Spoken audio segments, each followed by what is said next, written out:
This is a video about all the self-obsessed people who think that the world revolves around them and they can never escape the feeling that people are judging them. Unfortunately, this self-obsessed trait also comes with "I am always right" syndrome, which I just made up myself right now, but I know that me and a lot of people who are like this feel like they are always right and their opinion is based upon facts. They are too self-obsessed and can't really take any kind of criticism on their opinion, which I think is a very big flaw. I have to figure out something to get rid of it. I don't think there is any kind of solution to this problem, but some amount of perspective and self-reflection can help, which I have done to some extent for like a year, and this is the only thing that always came up in my head when I tried to figure out a solution for this. A lot of us feel like we should be the center of every conversation, and that the conversation should always be positive.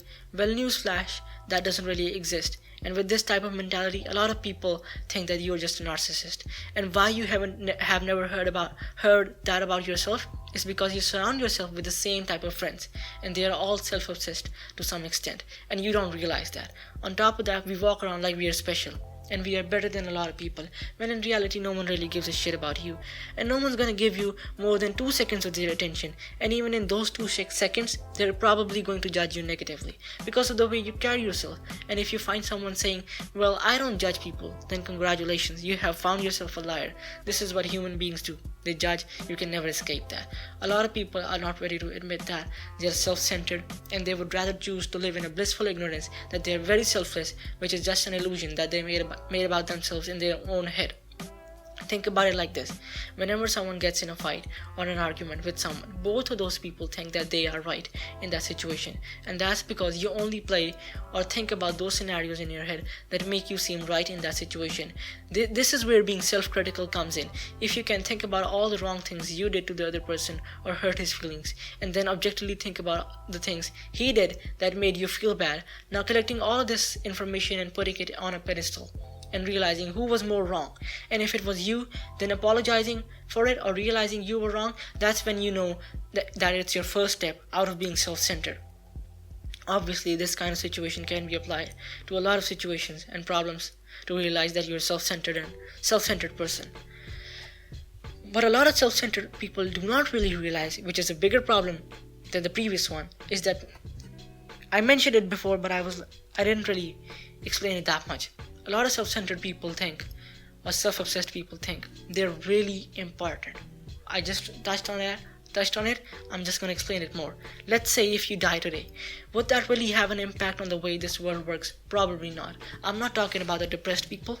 I'm not talking about people who think they have a lower self-esteem than other people. I'm talking about people who are really cocky and or maybe they're just self-obsessed. Cocky and self-obsessed aren't the two things that go hand in hand at the same time. Sometimes you can only be self-obsessed, okay? So, like, what makes you think that you're more important than the person who is collecting the trash from your neighborhood? At least that guy is helping the society in some way. Meanwhile, you were just born, I'm generalizing, but I'm just gonna generalize right now, okay? You were just born in a privileged house, which made you think that you're more important than him or anyone else. Everything around us reinforces this idea. For example, all the advertisements tell you that this product will help you achieve this status among people, or this product will make you feel like a man or a woman, or you will be the best looking dude around everyone. I'm not saying that all the people who fall for this are self-centered, but those who are will never really recognize this selfishness, because nothing around you is pointing this flaw. In fact, they are reinforcing this kind of behavior. And